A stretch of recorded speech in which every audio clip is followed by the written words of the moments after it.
तो राज्यपाल अनुसुईया उइके के अभिभाषण के साथ ही छत्तीसगढ़ विधानसभा के बजट सत्र का भी आज आगाज हो गया। अपने अभिभाषण के दौरान राज्यपाल ने प्रदेश सरकार की तारीफों के पुल बांधे। उन्होंने कोरोना संकट के दौरान किए कामों को लेकर सरकार की सराहना करते हुए कहा कि लॉकडाउन के दौरान सरकार खरी उतरी, प्रदेश को कठिन दौर से निकालने के लिए बेहतर काम हुआ। राज्यपाल ने कहा कि राज्य सरकार ने कुपोषण और एनीमिया से मुक्ति के लिए भी सराहनीय काम किया। वहीं महिलाओं से संबंधित योजनाओं को सुचारू रूप से लागू किया। बिलासपुर से विमान सेवा शुरू करने को लेकर उन्होंने कहा कि इससे प्रदेशवासियों को काफी लाभ होगा। मुझे खुशी है कि आप सब गढ़वो नया छत्तीसगढ़ की कल्पना को साकार करने के लिए एकजुट होकर कार्य कर रहे हैं। जन जीवन को भय के भंवर से निकालकर कोरोना काल में भी अनेक क्षेत्रों में नई उपलब्धियां हासिल कर सका। चुनौतियों के बीच सुधार और संकल्प के साथ समर्थन मूल्य पर धान खरीदी की गई। इस वर्ष सर्वाधिक 21,52,980 किसान पंजीकृत हुए थे, जिनमें से 20,53,483 किसानों ने अपना धान बेचा। और इसी खबर पर ज्यादा जानकारी के लिए हमारे साथ जुड़ चुके हैं हमारे संवाददाता राजेश मिश्रा।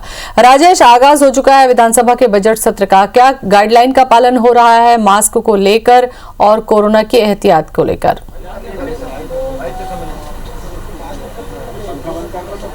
देखिए, बिल्कुल कोरोना के संकट को देखते हुए गाइडलाइन का पालन यहाँ पर किया जा रहा है। विधायक जो जितने भी यहाँ पर पहुँच रहे हैं उनके लिए उनके लिए टेम्परेचर उनका टेस्ट किया जा रहा है। इसके अलावा मास्क भी उनको लगाने को कहा जा रहा है। इसके अलावा सैनिटाइजर का भी उपयोग किया जा रहा है। तो तमाम व्यवस्था यहाँ पर की जा रही है और इसके अलावा कोरोना के गाइडलाइन के अनुसार पे यहाँ पर निर्देश ये दिया गया है कि जो विधायक आ रहे हैं उनको ही आने की अनुमति है। उनके सुरक्षा गार्ड और उनके जो PSO हैं, उनके ड्राइवर, उनको आने की यहाँ पर अनुमति नहीं दी गई और सभी को मास्क यहाँ पर वितरित किया जा रहा है। इसके अलावा सदन के अंदर भी जो सदस्य बैठे हैं उन्हें भी मास्क, जब अंदर जाते हैं तो उनको मास्क यहाँ पर दिया जाता है। और इसके अलावा जो उनको एक सैनिटाइजर सबके टेबल पर रखा हुआ। तो कोरोना के गाइडलाइन का इस्तेमाल यहाँ पर किया जा रहा है। मगर ज़्यादातर लोग, जो 60% लोग ही मास्क लगाते हैं यहाँ पर नजर आ रहे हैं। बाकी 40% लोग ऐसे हैं जो मास्क को पूरी तरह ना लगाकर जो अलग से उसको टांग कर रखे हुए। तो इस तरह की गाइडलाइन का यहाँ पर इस्तेमाल तो हो रहा है मगर बहुत ज़्यादा गंभीरता से नहीं लिया जा रहा है। और कल जब विधानसभा अध्यक्ष की जो प्रेस कॉन्फ्रेंस हुई तो उसमें भी हमने यही सवाल उठाया था कि कोरोना का संकट फिर से यहाँ पर आ रहा है, संक्रमण फिर से फैल रहा है। तो इसको देखते हुए क्या सभी सदस्यों का कोरोना टेस्ट कराया जाएगा? तो उन्होंने कहा कोरोना टेस्ट नहीं कराया जा रहा है, मगर जो कोरोना की गाइडलाइन है उसका पूरा पालन यहाँ पर किया जा रहा है। जी, अभिभाषण के साथ शुरुआत हुई राजेश, और सबसे बड़ी बात, अहम बात यह कि सरकार के कामों की तारीफ हुई है, खास करके कोरोना काल में जितने भी काम किए गए सरकार की तरफ से। जी बिल्कुल, राज्यपाल के जो अभिभाषण है उसमें यही मुद्दा ये था कि कोरोना का संकट का काल था और कोरोना के संकट के काल में सरकार ने जितनी भी चुनौतियां उसका भरपूर सामना किया। चाहे बाहर से जो श्रमिक आ रहे हैं उनको रोजगार देने का मामला है, कुपोषण अभियान के तहत जो सूखा भोजन पहुंचाने की व्यवस्था उसका है, संक्रमण रोकने के लिए जो काम करने थे वो काम है। ये तमाम चीज़ों को लेकर यहाँ पर व्यवस्था की गई है। अभी भाषण खत्म हो चुका है और विधायक जो है धर्मजीत सिंह यहाँ पर आए हैं, उनसे हम सुनते वो क्या कह रहे हैं। अविश्वास प्रस्ताव लाने वाले हैं, क्या कुछ रहेगा? देखिए, हमारे अपने जनता कांग्रेस छत्तीसगढ़ जे के सदस्यों की संख्या के आधार पर तो हम अविश्वास प्रस्ताव नहीं ला सकते, लेकिन हम इस बात की कोशिश कर रहे हैं कि प्रमुख विपक्षी दल अगर इसमें सहमत हो तो अविश्वास प्रस्ताव लाने का प्रयास किया जाए। पर वो अभी उनके विधायक दल में जो बैठक होगी उनके निर्णय के बाद ही कुछ आगे की रणनीति तय होगी।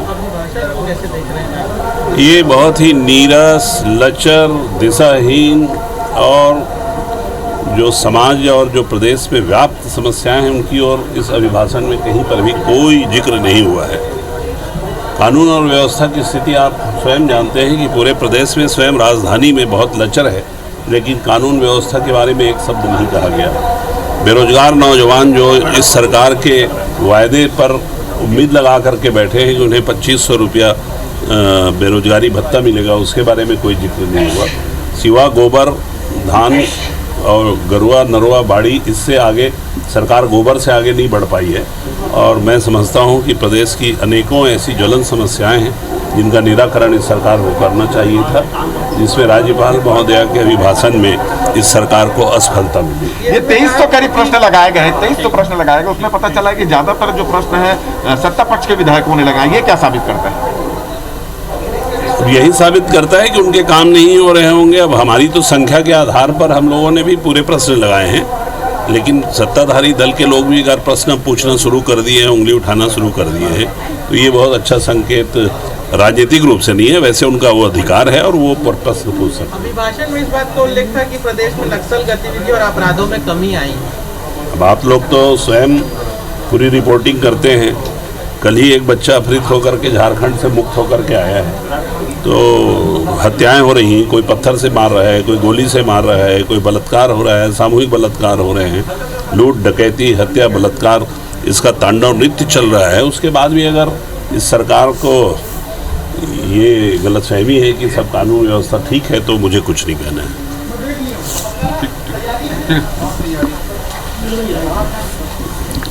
जी राजेश, इस बार जो विधानसभा का बजट सत्र है उसके लिए बहुत सारे तारांकित और अतारांकित प्रश्न भी लगाए गए हैं। बहुत सारे ऐसे मुद्दे हैं विपक्ष के पास जिसे लेकर वो सरकार को घेरने की तैयारी भी करके रखी है।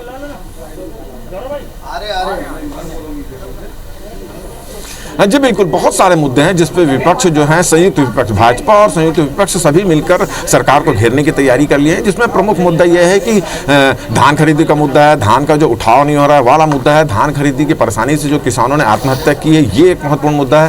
प्रदेश में लॉ एंड ऑर्डर की स्थिति बिगड़ी हुई है, महिलाओं और युवतियों पर लगातार अत्याचार हो रहे हैं। राजधानी सहित जितने छत्तीसगढ़ के बड़े शहर हैं वहाँ पर रोज चाकूबाजी हत्या की घटनाएं हो रही है, अपहरण की घटनाएं हो रही है। इन तमाम मुद्दों को लेकर विपक्ष ने सरकार को घेरने की रणनीति बना ली और विपक्ष ने इस बार एक अलग सी रणनीति बनाई है। सभी जो विधायक है, विपक्ष के भले संख्या में कम है भारतीय जनता पार्टी के विधायक, मगर उन्होंने हर विधायक को एक एक मुद्दा देकर पॉइंट दिया है कि उस मुद्दे पर वो तैयारी करके आए और उस मुद्दे को लेकर फिर सरकार पर को घेरे, सरकार से सवाल करें। तो जिस तरह के आसार नजर आ रहे हैं उससे देखकर ऐसा लगता है कि जो छत्तीसगढ़ विधानसभा का जो बजट सत्र है वो काफी हंगामेदार होगा और इसकी तैयारी में विपक्ष जुटा हुआ है। इसके पहले भी विपक्ष जो है उन भाजपा के सदस्यों की प्रदेश प्रभारी ने मीटिंग ले चुकी है, विधायक दल की मीटिंग ले चुकी है और आज में फिर जल्दी एक मीटिंग होकर पूरी रणनीति यहां पर तैयार की जाएगी। वहीं सत्ता पक्ष के लोगों ने विपक्ष के सवालों का जवाब देने की भी तैयारी कर ली है। आज शाम को 7:30 बजे मुख्यमंत्री निवास में कांग्रेस विधायक दल की भी बैठक होने वाली है और उसमें यह रणनीति तैयार की जाएगी जो विपक्ष के जो सवाल होंगे उनको किस तरह से उनका प्रत्युत्तर देना है। जी चलिए, बहुत बहुत शुक्रिया राजेश जानकारी के लिए।